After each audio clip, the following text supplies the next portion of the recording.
Hello and welcome to this video that's all about counting the Omer. My name is Caitlin and I normally write Substack posts and then make videos based off of what I've deep dived and researched and kind of pulled all together prophetically for believers about the Hebrew months, the biblical calendar, God's calendar. But we're doing something a little bit different today because I heard the Lord tell me this year that I'm to count the Omer. Now, I've never done that before. I've heard incredible teachings on it. I've heard prophetic insight, but I've just never fully understood what that meant. So when he told me that this year, I knew there was significance. There's significance for me and my family over the dates of Pentecost this year. And counting the Omer is basically the 49-day period that leads you from Passover to Pentecost. Really, originally, it was Passover to Shavuot. And that was when God brought down instruction for his people at Sinai. We'll talk briefly about the history of this, just so you understand enough to know what the heck is this thing? Why is it even celebrated? And then my question to the Lord was, how do I do this? What is counting the Omer? How do I do that? So I've gone through the last week since I published the video about Nisan. I've got another one coming up that's all about Passover and the history of the early church, how Satan hates Passover, how he stole it, how he replaced it with Easter. And while we want to focus on Jesus as our Passover lamb, all of this is a lot this month. But one of the things that's going to lead us from this month into our future and our identity in him is understanding how to come every day and remember him, remember what he has done for us, and even meditate on the word. You can make this as long or as short of a thing as possible. There are no rules here. I'm not being religious about this, but I know God has said it, and so there's almost this fear of God over this issue for me, and that I know he's wanting me to capture something, and he wants to give me something through this process, and I don't want to miss that. I know it's very serious, and I know I need that to solidify this season I've been in.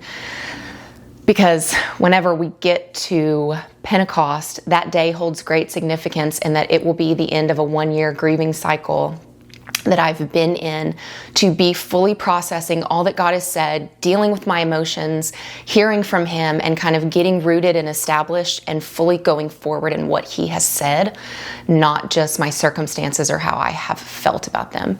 So this is something for you to be able to peel back the layers, to deal with some things with God, and to be able to move forward with revelation you've never received before. It's a very special time period where he's moving and he's saying, show up, come here, I'm ready to give you something that you need for this next part of the journey. So all of this really is just to explain to you and then to give you something that I have been working for the last several days really hard on to make. I needed this for myself, so I'm just going to share it with anybody else who wants it. But it is basically a guide. I was like, I need a devotional or something to help guide me through these 49 days. I don't really know what to do, Lord.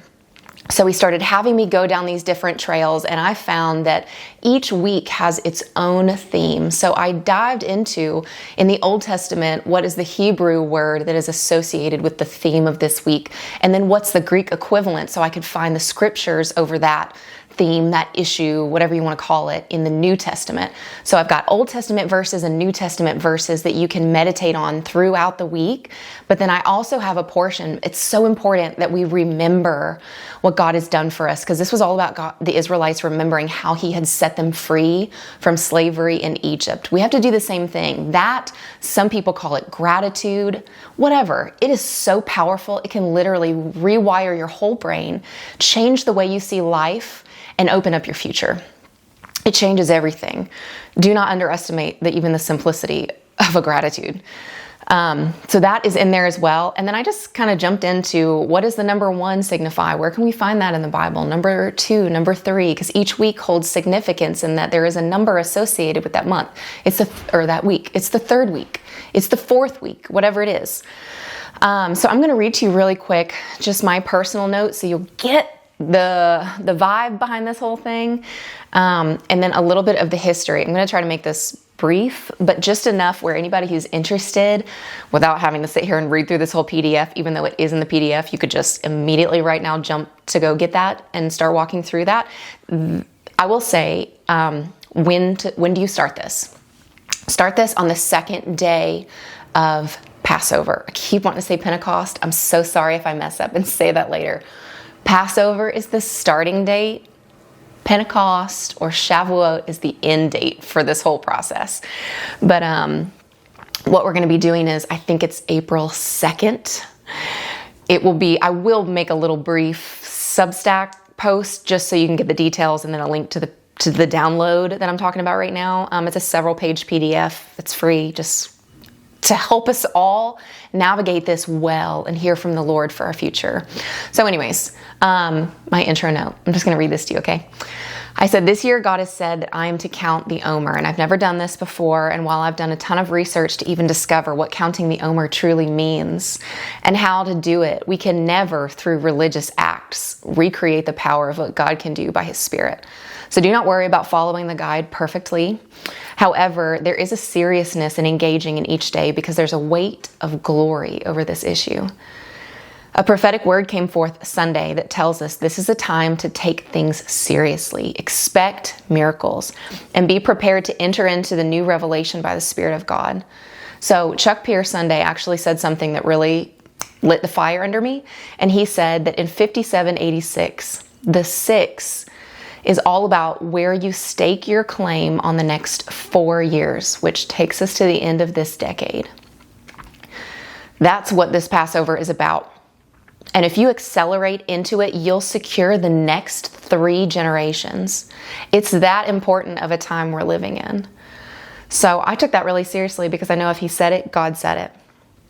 So I pray this process provides you with insight into your own emotions. It's so important that you discover healing along the journey, and that revelation comes by God's Spirit, and that He touches you so that at the end of our process here, when we reach Shavuot, we will all be ready to receive the fullness of what He has for us to step into, and that we would even secure future generations through our pursuit over the next 7 weeks. So the history, I'm not going to read this to you, but you can go read it for yourself in Leviticus 23 and in Deuteronomy 16. It's kind of the statutes for how to celebrate, and that we are to celebrate counting the Omer as a path towards Shavuot, towards Pentecost. There are 9 Passover promises to remember, and these are found in Exodus 23. I've got areas throughout this whole PDF where we are just remembering what God has done for us. That is what's so powerful when you recall your own testimony. But if you find yourself in a bind and all you can do is remember what God has done for His people, know that He never changes. And that if He did this and said this over His people, you who are grafted in by the blood of Jesus, you also are included in these promises. So there's 9 of them. You could take one each week. Plus you get some bonus promises. Divine protection, positioning and alignment, divine authority, supernatural health and kingdom prosperity, protection for multiplication and longevity, fear and respect from your enemies, relief from enemy threats, dominion and inheritance, and freedom. Those are great promises. You can read more about that in Exodus 23, but the explanation and significance of counting the Omer. This is what I have gleaned from trying to find other devotionals online. I was going to copy and paste something, and I just could not find anything that didn't take me down a weird mystical road, or it just seemed like I don't know how this is connected. I wanted this devotional to take us through the process of, with great revelation and freedom, to just come every day, acknowledge that the Lord has said today is a special day, that I am to be here acknowledging Him. You can do this in 1 minute. You can do this in 30 minutes or an hour every day. Whatever you have to give, He'll use it. And how to show up each day. If you have time for scripture, great. I don't have a day-by-day devotional. This is pretty flex and flow. So you have all week to dive into some of these scriptures, but every morning, get up and remember God. There's an area in here to write out your remembrance. Because when we take the time to recall what He's done for us, when we write it out, it's going to even shape how we see our future and what's possible. So, in Jewish tradition, there are 7 divine attributes, they're called, that form a theme over each week. There's 7 weeks total. And as we journey from Passover to Shavuot, this 7-week or 49-day period is like a spiritual journey where God's people were commanded to bring a daily Omer. That is literally a sheaf of wheat. That is part of the offering that we are to offer him daily. So there is a command here. There is, come daily, bring your offering, bring your daily Omer. There is a blessing recited every single day. There is an acknowledgement that this is the first day, that this is the second day of the second week. So you're acknowledging where you are, that you're in the process with him. You're bringing your offering, which can just honestly be your time. It can be your praise. It can be that moment you take to intentionally remember what he's done for you. There's power in that I don't even understand. It breaks the power of hell over you. It undoes the chains that have created strongholds in our mind. A stronghold is literally just a thought process that you have solidified by repetition. It is not a truth over you. It is because of your circumstance, because of something that you have, a conclusion you've come to on your own, something the enemy has said to you, or something another person has said to you. It has been repeated enough to become such a locked in belief system that it's a stronghold. And when it's not the truth of God's word, it has to be undone. That can feel confusing. How do I undo this thing that feels like it's part of my identity? But as you simply shift your mind's thought process, what you're saying, what you're coming into agreement with, the things that you're choosing, every time you have a wrong thought, that is one that does not align with God's goodness for your life, simply try to reroute and remember him every day of counting the Omer. We're doing this. You're remembering him. You're thanking him. You're meditating on his word, even if it's a single verse. You're saying somehow what you're grateful for, something he's done for you. You're trying to think of a time in life that you've had any experience with him or his goodness or his love through another person, maybe through something he's said to you, through a word, through a Bible verse, through a song. There are so many ways that he can get to us.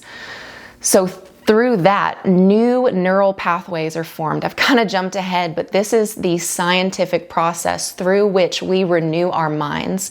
And actually, our minds were not meant to get worse, but they were meant to get better. There's why they have the ability to not only form new pathways, but to do so more efficiently. The brain always wants to be efficient. So if you have a thought that is easy to go to because you've done it over and over, you've thought that thought over and over, oh, there's no hope for me, or I don't know, I could sit here for an hour trying to make up stuff. Whatever it is, you know what it is. It doesn't bring you life. It doesn't bring you hope. It doesn't bring you joy. It's not God's truth. You can know by all those ways.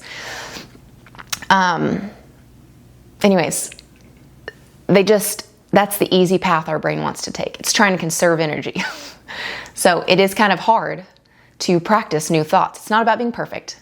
It's not about, oh, I messed up again. Stop that. Stop that. It is a process, and slowly over time, you'll find, oh, I remembered a truth. Oh, today it came a little bit more naturally. Yesterday was bad. Today is better. I'm remembering. It's feeling more real to me. It's feeling more true. It's just a process. But I promise you that even in this 49-day process, if you will engage every day, then you will find yourself in a new place at the end of this 49 days. Not just because we've practiced this, we've remembered his goodness, we have come into agreement with our words or through our thoughts. That is how process happens. But also, this is a very special time set aside by God, where he said, come to me every day and offer this up as a sacrifice. It can often feel like a sacrifice to offer up that praise, to remember his goodness when things around you don't look good, when they look confusing. So counting the Omer connects us intentionally to each day as we come before the Lord, meditate on his word, and just choose to remember how he has set us free. And if you don't feel like you have that to recall it from his word and what he's done for his people, because I promise you, you're forming a testimony right now that in the future you'll be able to look back on and say, that was when it happened for me. Originally, the Israelites counted these days to trace the significance from their miraculous release from slavery to that revelatory mountaintop experience that Moses had when he was on Mount Sinai and God brought him down the commandments. This can get so religious, but here is why God gave these laws as a gift to his people, because their identity, after generations and generations living in slavery, they had lost their identity as God's people. They did not know how to be his remnant in the earth. You may feel like that right now. You don't know how to be his remnant in the earth. What is your identity? Go read Ephesians. So this had to be reworked in God's people. And these were some of the boundaries of how to move safely within these boundaries, adhere to these different elements of what it looked like to be God's people. So that was really the instruction, the revelation that came at the end of this 49-day period, so that they would be able to conform and look like this renewed people of who God had originally made them to be. And it gets so simple as don't do this, don't do this, do this, do this. Anyways, that is the place where we want to be getting to. And then we also have the hope of the power of the Spirit of God coming down at Pentecost in the New Testament. These are the same dates. So as Shavuot was happening on that very day as when Pentecost happened, things just align in time. When you hear the history of the early church and how even the timeline of Jesus followed the exact timeline biblically set forth for how and when a lamb was to be slaughtered for the sacrifice, it is like mind-blowing. It seems crazy. How is this even possible? But it makes the most sense. And it's all in alignment with God's heart for his people. So, I said, I'm just kind of going back to reading here a little bit. I said, this can be ritualistic or it can be revelatory. See how each day we take another step with God as we remember, observe, confess, and keep our focus on the promises. You can remember that. It's the word rock. Life can get really tough. Our emotions can get very out of whack. And our soul, which is the mind, the will, and the emotions, can become ground zero for us to be captured by the enemy, losing our hope and our good expectation in God. Kurt Landry said this. I love this. He said, the Passover season is a time where the Lord peels back the layers in our souls that do not align with him. This is not about just being more righteous, about living a sin-free life, about looking at all the things we're doing wrong. It's about us just wanting to be free, because all of that old stuff covers up who we are. It covers up our ability to see God correctly and to move in total freedom like he meant for us to. So as you show up daily, expect to hear God and remember his goodness. I believe that we all will become totally shifted and ready for what God has next for us. Old ways of thinking will be transformed as we renew our mind and build new neural pathways through gratitude and remembering God's goodness. That alone is so powerful. It can turn your whole life around. I already said that. I believe it. Last year, okay, I'm not going to go into all this, but that's just kind of my final note. I've said it to you already. I do have a transcript here. Shout out to my mom. She is a scribe. She does an amazing job. So if she has something where her spirit is so deeply moved, she will sit there and rewatch a video over and over and over and over until she has transcribed. She's not using AI. She is listening and copying it down. She has transcribed this entire video she found all about the power of the mind and what we come into agreement with and how that shapes our mind. I've heard this from many sources. Caroline Leaf has some awesome books. There's a lot of science out there to back this up. And actually in my post about Nissan, which I'm just going to go ahead and have a bunch of links in the description below. If you'll go into that, either the description in that Nissan video or the Substack post, I've always got resources at the bottom for you to kind of dive into maybe like subtopics or do deeper dives into some of the things that I just touch on.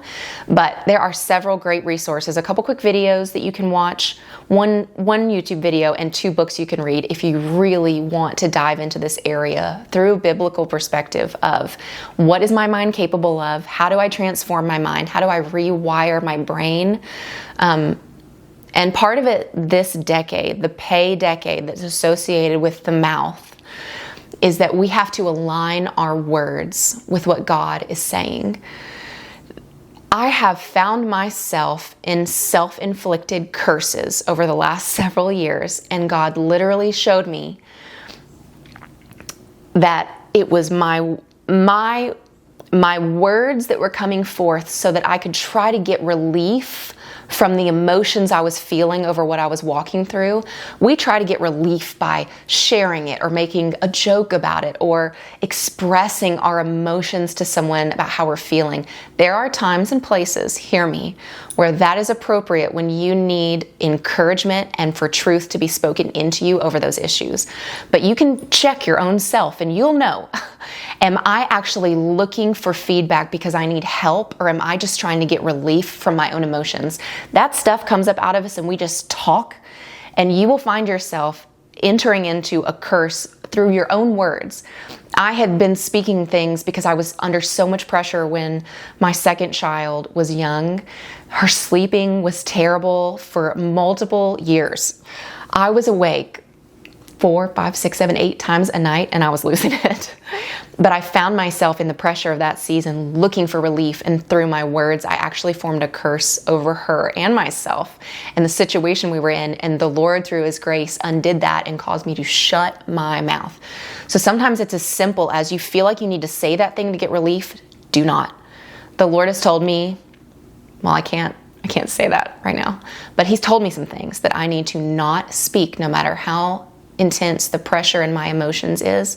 That pressure is demonic, and I'm not to let those words come up out of my mouth. And I trust. I'm now, having done it the wrong way, I now know to listen to Him. So, that transcript is in this document. This is the last thing I'll say, because you're probably going to go grab this document the next thing you do. Every day, there is a daily blessing. You can say it. You don't have to say it. I like it in that it acknowledges what we're here to do. We're here to count the Omer. We are coming into alignment with a process that God set in place, knowing that we would need this to work through our emotions, to acknowledge Him and what He's done for us in setting us free, in order to be able to move through, to receive new revelation, and to keep going and get to that promised land place, whatever that is for you. You can check off each day just to keep track. With the counting, it's kind of like an overview just so you know where you're at. And then there's only 7 additional pages. I have 1 page, not for each day. I started off with that. That was too intense. 1 for each week. So you'll just have that 1 page to reference in that PDF, print it off, save it on your phone, whatever. And then you can just go back to that and check off as you find time to read different scriptures, meditate on those aspects of who God is and how He wants to express Himself to you. And then there's a remembering portion, an opportunity for you to think in your own life, through your own circumstances, how has He been there for you? Because as you remember, things are going to begin to shift and turn in ways you have not even thought possible, so that you can get free and you can get your joy back, and you can grab hold of that next rung on that rope of hope to pull you up out of whatever pit you are in. That is what hope is for us to climb about. So I'll just leave you with that. I pray that you have an experience with God in these 49 days, that as we show up, that we would let go of expectations we have over ourselves, and we would truly just engage with gratitude and experience His goodness in that moment, over that day, over that week, and that we can literally be so healed of experiences in our life that you will look back on some of the moments of greatest pain in your life, and you will be able, because of what God has shown you, of where you can now see where He was for you, that you will look back and you will thank Him for those moments. It is possible. He is so good. He is better than you think. I bless you. Shalom, shalom.